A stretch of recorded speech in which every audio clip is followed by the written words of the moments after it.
What's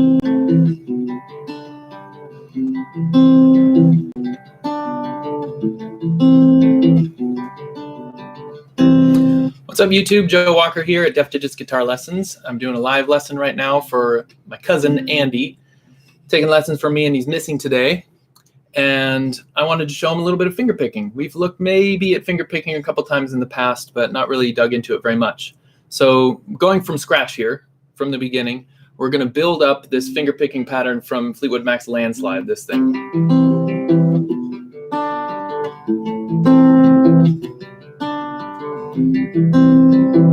So that's a pattern in the right hand, kind of the same way that you might use a strumming pattern on other songs, where it just goes on autopilot and it's the same thing that gets played on all the different chords that your left hand does.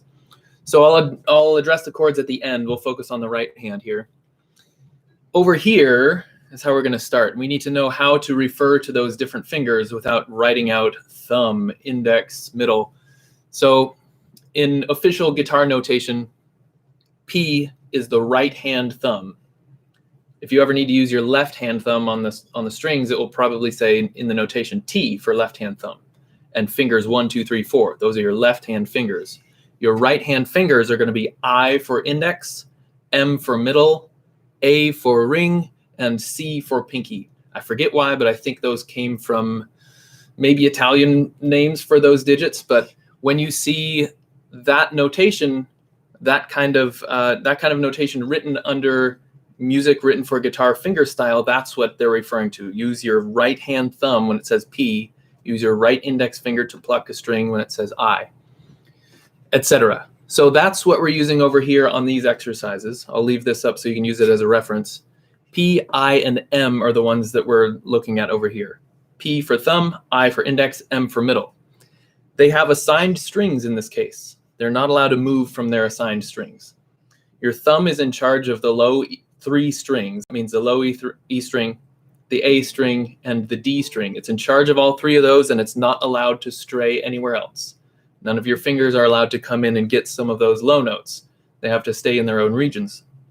So your thumb is able to jump around between those 3 strings, but not outside them. Your index finger is assigned to the G string only. It's not allowed to move to any other string, and no other finger is allowed to touch the G string.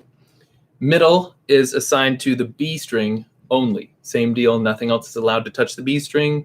Your middle finger is not allowed to go anywhere else.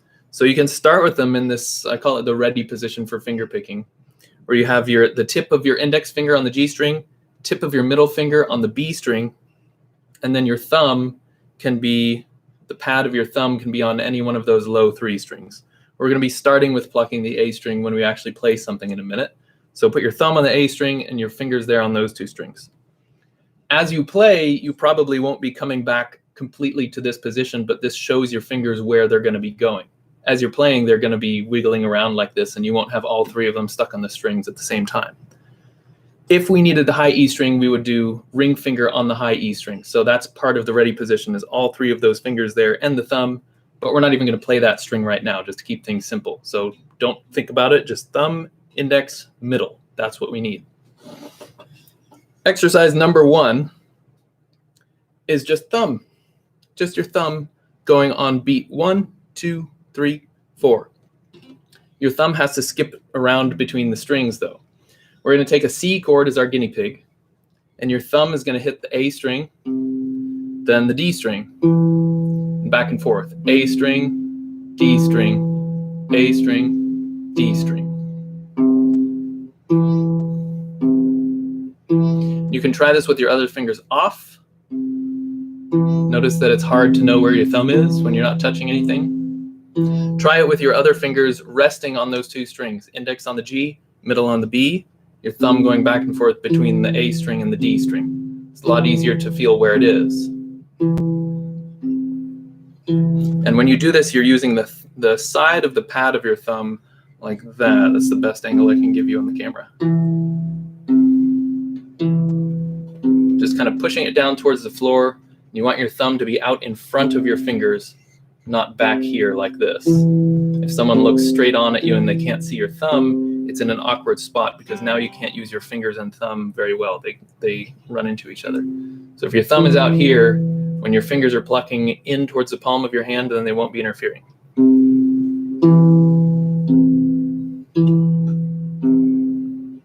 This does not need to go fast. When we're doing exercise number 1, it doesn't tell you to switch strings up here, but that's what your thumb is going to need to do. It does not need to go fast. It needs to be reliable, because we're going to put other things in between those thumb strokes. We're going to put index and middle fingers in between them. So that thumb needs to be reliably on the beat. You feel that as the groove. It is not useful to be able to do this, thumb back and forth on those 2 strings quickly, to just say, oh, yeah, I can do that. I got it. Good to go. You're not good to go until you're feeling that groove and you can elaborate on it by putting other things in there. Next thing we're going to do is exercise number 2, which is thumb, middle, thumb, middle, thumb, middle, thumb, middle. So if you were going too fast on number 1, you'll know it very quickly when you try number 2. Trying to go back and forth between thumb and put that middle finger in between those thumb notes will be very difficult if you're going too fast. And the way I'm doing it right now might be too fast to start with. So pay attention to what you need. The middle is always on the B string. Oops. The thumb is always jumping back and forth between the A string and the D string. And it should start on the A string. That's our beat 1 on the A string. 1 and 2 and 3 and 4 and 1 and 2 and 3, 4. Next exercise, number 3, it's very simple. Just do the same thing, but with your index alternating with the thumb. So now beat 1 again is thumb on that A string. 1 and 2 and 3 and 4.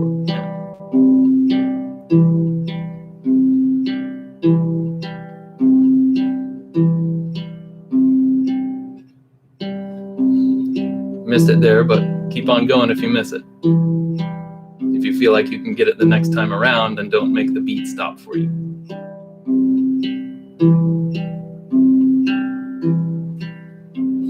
And as you work on those 2 exercises, those are probably the most valuable ones on this page, number 2 and number 3. As you work on those, make sure your thumb and your fingers are not conflicting with each other. If they're running into each other like this, then you've got to move your thumb out farther forward in front of your fingers. Your fingers should be free to just go pluck, pluck, pluck, pluck right into the palm of your hand without your whole hand going like this. We don't want that happening away from the strings. So I'm trying to move my hand as little as possible. I'm just moving my thumb and my finger.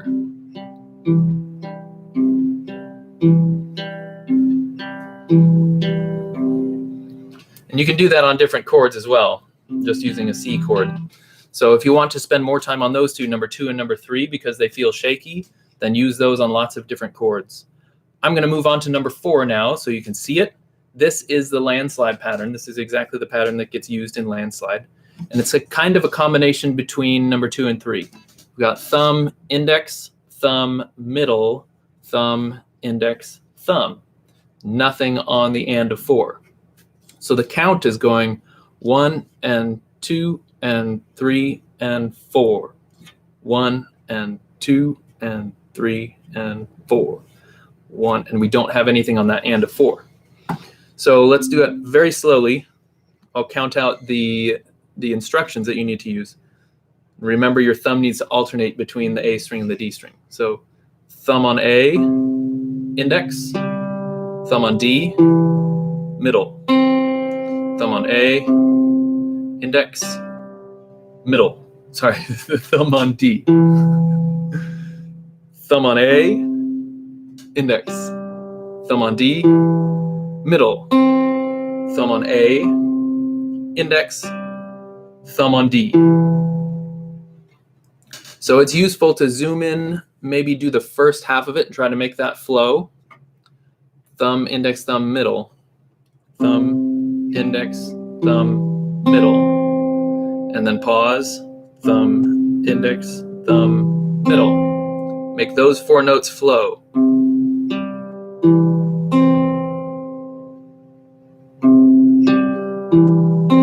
See if you can make them flow faster, but in a relaxed way. Keep it relaxed as you go. Then the second half, thumb, index, thumb is simply, that's something you've been doing all along up here on number 3. So to put it together, I'm going to start really slowly and just gradually build the speed for a minute, and pick up with me at the beginning if you can, and see how long you can stay with me. If you drop out, just rewind the video to come back to where I start, or see if you can jump back in at the medium or faster tempo. 1, 4, 1 and 2 and 3 and 4. 2, 3 and 4. 1, 2 and 3 and 4.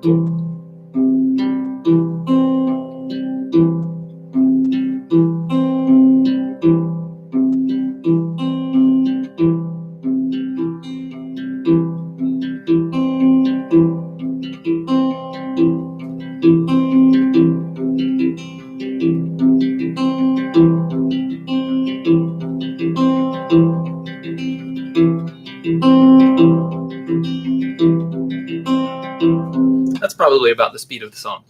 And that should not come all together in one go. If you're starting from scratch, it's not going to be that fast on day one. You'll have to build your way up to it. So come back to that portion of the video and see if you can come back to the beginning and see if you can go longer and longer in sync with me. Let's see. Let's look at the chords now. So at whatever speed you need, we're going to take that number 4 pattern and put it on these chords. It starts with C, 1 time through.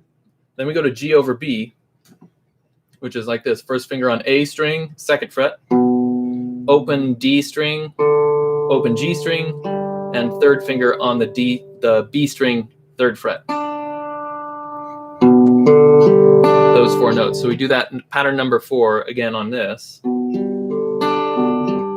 Then A minor, and back to G over B. That's it, those 4 chords. C, G over B, A minor, G over B, C, G over B, A minor, G over B, sorry, C, G over B, A minor, G over B.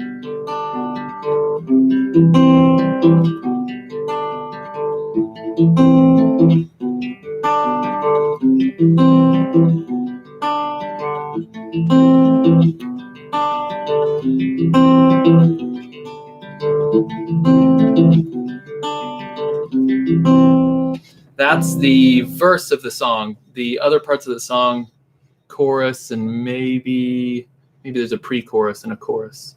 The other parts of the song, we use a couple different chords. I know there's a G in there. I can't remember exactly how it goes. But when you're using this on other chords, when you're using any of these on other chords, you might have to move the location of your thumb or the location of your fingers. Those 3 chords that we just used for that part of the song work very well because they're all on the middle 4 strings, and we can just use the same exact fingering on all of them. If we move to something like a D chord, we'll have to go. This whole finger picking apparatus will move from the middle 4 strings to the top 4 strings. Those are the highest 4 strings in pitch for a D chord. So now you're plucking with your thumb on the D string and the G string back and forth. Your index is assigned to the B string. Your middle is assigned to the high E string. So now we would get this.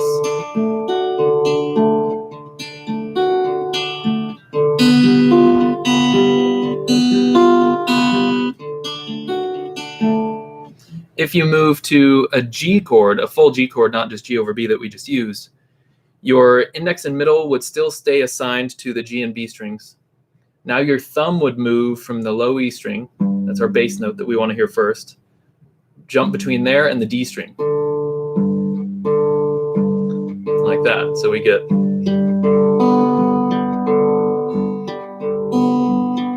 Now the note that you would have fingered right there on the A string 2nd fret is no longer necessary. You can just leave it out if you're finger picking with this pattern. Indeed, we don't need the note on the high E string either, so G just becomes a one finger chord. E minor, similarly, we're same pattern on E minor that we used on G. It's just a one finger chord now. Your thumb is jumping between low E string and D string. Fingers stay assigned to these same two strings.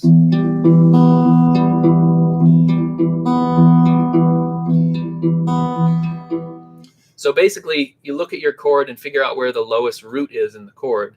If you're G, the lowest note or the lowest root probably will be the same thing with all of your open chords. G, your lowest one is down here, so that's where your thumb is going to start. So your thumb is going to jump between the lowest and the D string. Low E string and the D string, it's jumping like that. If your low root is on a C chord down here on the A string, then you're jumping between the A string and the D string with your thumb. Your fingers stay where they were. If you're doing a D chord where your low root is on the D string, then you have to move everything up so that your thumb can go low root and then the higher note. Sorry. So that D chord and D minor are the exceptions. All the other chords, all the other open chords are going to have your fingers assigned to the G and B strings. Your thumb will be jumping around on the low 3 strings, depending on where your root is. Thank you for watching. That's all I got for you today. Enjoy, and I will see you next time. Take care.